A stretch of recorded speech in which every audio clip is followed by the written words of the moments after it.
Hola, ¿qué tal? ¿Cómo estás? Lo que viene a continuación es una videopizarra de una presentación de clase de estas que se suelen hacer tradicionalmente, de proyectar un PowerPoint en una pantalla que el profesor pues va comentando y explicando. Y es muy probable que ahora te estés preguntando por qué demonios tienes que ver un vídeo y por qué no el profesor, como se ha hecho siempre, está explicando sobre esas diapositivas.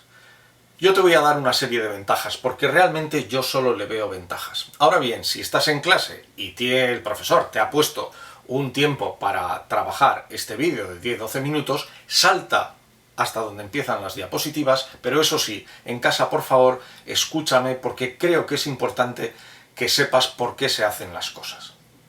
Así que voy con la primera razón por la cual creo que este sistema es mejor. Y esa razón se llama concentración. Y concentración a dos niveles. Primero, concentración del profesor, porque cuando está grabando esta presentación, su atención solo está centrada y focalizada en lo que tiene que explicar. Sin embargo, muchas veces en un ecosistema de clase, el profesor, que a veces tenemos que explicar ideas un tanto complejas, imagínate que tenemos que explicar el desarrollo de la resolución de una integral que se ha hecho por el método de sustitución de tangente de x medios igual a t, que luego hay que descomponer en fracciones simples, o bien estamos explicando la duplicación del ADN con su hebra conductora y su hebra retardada, y eso requiere pues bastante concentración, porque son contenidos de cierta complejidad y que luego además hay que explicar de una manera clara y coherente. Y si uno resulta que está medio dormido y bostezando, pues ya al profesor le tiene que llamar la atención y le tiene que activar. En segundo lugar, otro está de una manera ahí pseudo escondida intentando ver el último mensaje de chat en el móvil porque es un colgado digital. El tercero está intentando pincharle con el bolígrafo al de delante a ver si salta y el profe le expulsa. En fin, que puede haber un montón de acontecimientos en determinados momentos, pues eso perturba la atención del profesor, indudablemente, y entonces su calidad de explicación pues va a ser muchísimo peor. Pero es que el tema de la atención también va contigo. Si tú estás con unos auriculares viendo una pantalla y atento a ir completando los apuntes o el texto, tu atención se va a ver focalizada y no te vas a distraer. Además, estos vídeos de clase no deberían tener una extensión de tiempo más allá de unos 20 minutos, que en un principio sería un buen tiempo para mantener un elevado grado de atención sostenida. Así que ya ves, yo creo que todo son ventajas en cuanto a lo que a concentración se refiere. Segundo paquete de razones, y es que tú puedes darle a la pausa. Si le das a la pausa y retornas 10 segundos atrás, puedes volver a escuchar esa idea que en un primer momento no te ha quedado clara, pero escuchándola 2 veces sí. Eso es algo que en un principio no se puede hacer cuando el profesor explica en directo. Tú no le puedes darle a la pausa al profesor y decir rebobínate. Hombre, no entiendo, ¿puede repetir? Vale, lo va a permitir 1 o 2 veces en la explicación, pero no puede hacer eso pues, muchas veces porque entonces pues, la clase no avanza, ¿no? Sin embargo, por este sistema no hay ninguna dificultad en este sentido. Tú marcas tu propio ritmo, dentro de unos márgenes, claro. A un vídeo de 10 minutos tú no puedes estar 20, pero dentro de unos márgenes sí. ¿Entendido?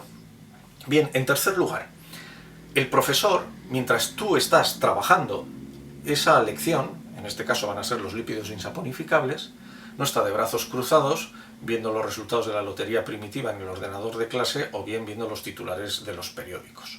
Lo que está es entre la clase, entre vosotros, atendiendo a posibles preguntas que tú no has podido responder después de haberlas pensado. Y muchas veces, solo en 15 segundos, te puede dar unas pistas para que tú ya lo comprendas y hagas ese ¡ah! Lo tengo, que tanta ilusión hace al buen estudiante, al que tiene interés por aprender, ¿sí? Luego ya ves, una tercera ventaja. Y la cuarta ventaja es que tú te llevas esta explicación para ti para siempre.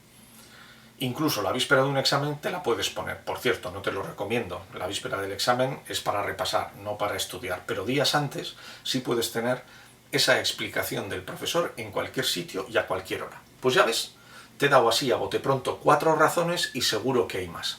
A mí no se me ocurren desventajas, sí se me ocurren dificultades. Una sobre todo, que es el tema económico. Para esto se necesita una conectividad en el aula de ciertas garantías.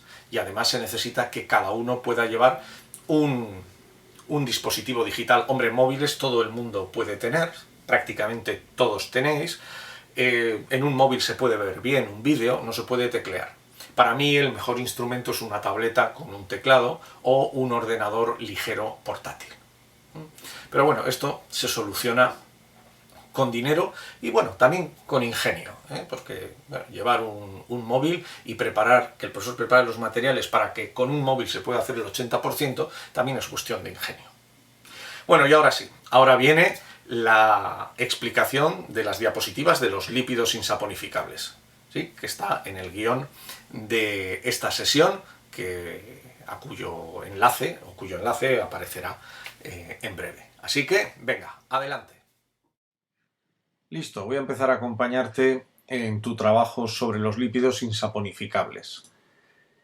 Mira, aquí tienes las orientaciones, sobre todo teniendo en cuenta el examen de selectividad.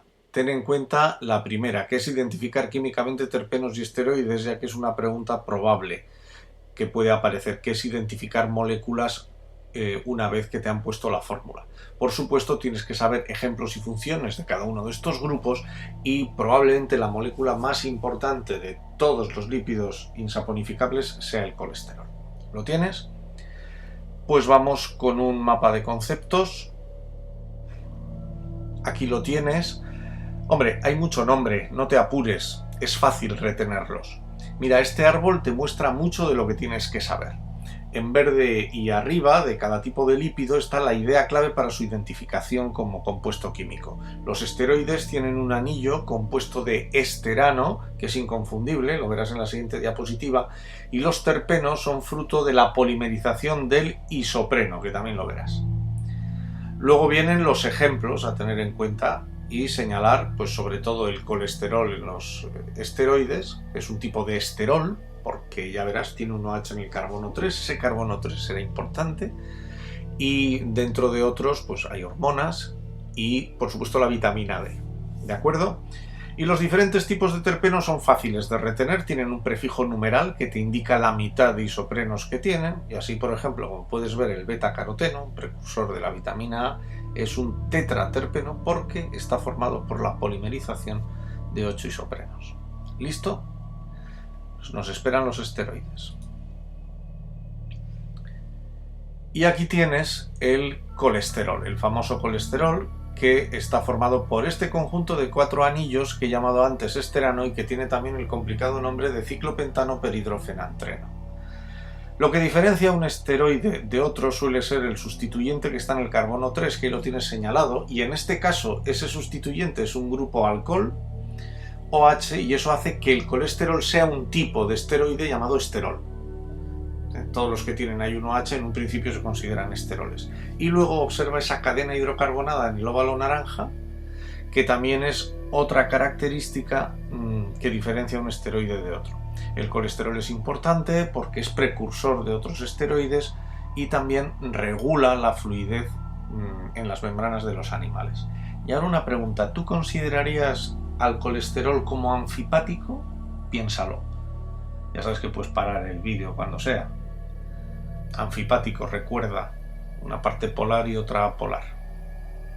Te va a aparecer ahora una imagen de membrana. Mira, ahí tienes la bicapa lipídica que ya te la enseñaron en primer bachiller el curso pasado, y observa cómo en los animales, como te he dicho, existe colesterol. Y observa cómo el grupo OH, que sí es polar, está orientado a las dos capas acuosas. Sí, por lo tanto, sí que se podría considerar el colesterol un compuesto, un esteroide anfipático, gracias a ese grupo OH. ¿Entendido? Vale, vamos con más ejemplos. Fíjate cómo en el círculo he señalado, o están señalados, pues bueno, esas cadenas hidrocarbonadas. Ahí tienes la testosterona y el estradiol, pues en que se pueden diferenciar, ¿sí? Luego con el número 1 está señalado, atención, un ácido biliar, luego te haré una pregunta al respecto. Y el número 2, los señalados con el número 2 son hormonas, como ya he nombrado algunas antes, testosterona, estradiol, progesterona. La progesterona es un gestágeno, regula el embarazo. La testosterona, el estradiol son hormonas sexuales propiamente dichas. Y vamos con los ácidos biliares, ese que te he dicho antes. Mira, emulsionan las grasas favoreciendo la digestión, ¿sí? No digieren, pero favorecen la digestión, como vas a ver en la siguiente diapositiva. Aquí tienes cómo actúan las sales biliares que están representadas en verde. Tienes ahí una masa de una gota lipídica que has podido, por ejemplo, comer, has comido aceite y eso lo tienes tú en el intestino. Pues bien, para digerir estos lípidos, el páncreas fabrica lo que se llama la lipasa pancreática, ¿sí? Y que empieza a actuar por la periferia. Claro, la periferia de una gota grande es mucho menor que gotas pequeñas, y eso hacen precisamente las sales biliares, emulsionar, pasar de gotas grandes a gotas pequeñas, de modo que hay mucha más superficie en la suma de las gotitas pequeñas que en la gota grande, y así las lipasas pueden actuar de una manera mucho más eficaz, ¿sí? Aquí tienes otro ejemplo de esteroide, que es la vitamina D o calciferol. Sabes que a nuestro cuerpo llega a través de los alimentos, huevo y leche, pero también se puede formar a partir del colesterol. Y esta vitamina D es necesaria para la fijación de calcio en los huesos. Bueno, pues ya tienes un panorama bastante grande de las funciones de los esteroides, ¿sí? Le toca el turno a los terpenos, que son derivados del isopreno. Ahí tienes el isopreno, que es el metilbutadieno. ¿Sabes lo que es un monómero? ¿Sabes la definición? Es la unidad que repetida da lugar al polímero. Entonces los terpenos son polímeros de isopreno.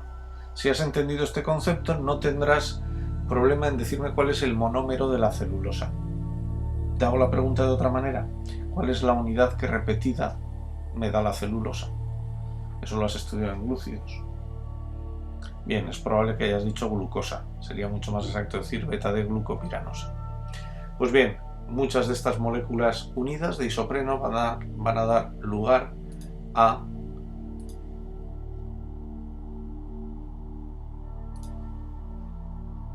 los terpenos. Acuérdate de los prefijos numerales.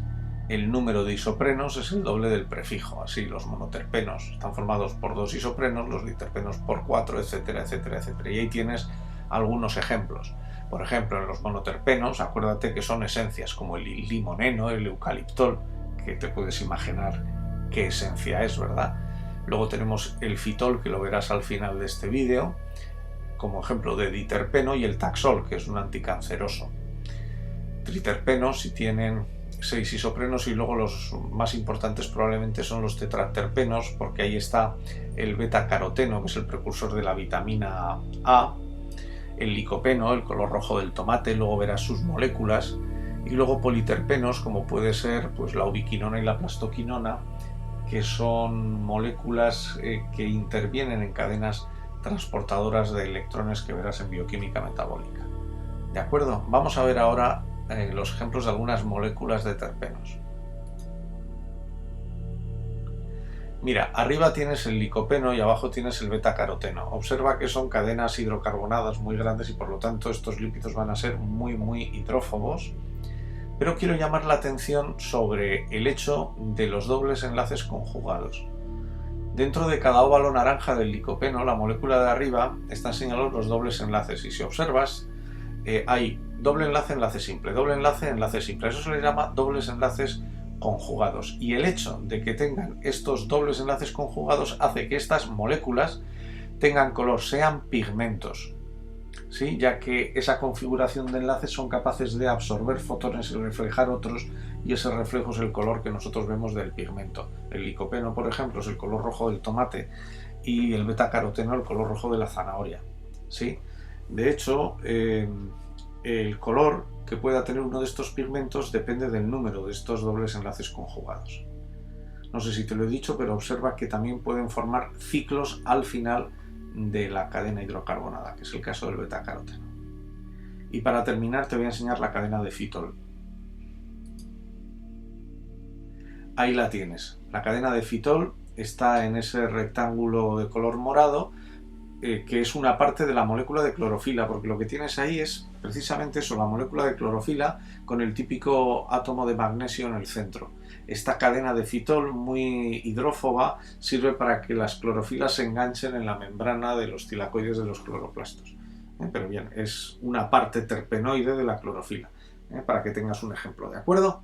Muy bien, entonces ya tienes pues prácticamente sabido todo lo que tienes que conocer de estos lípidos insaponificables, que se llaman así porque carecen de ácidos grasos y por eso no forman jabones.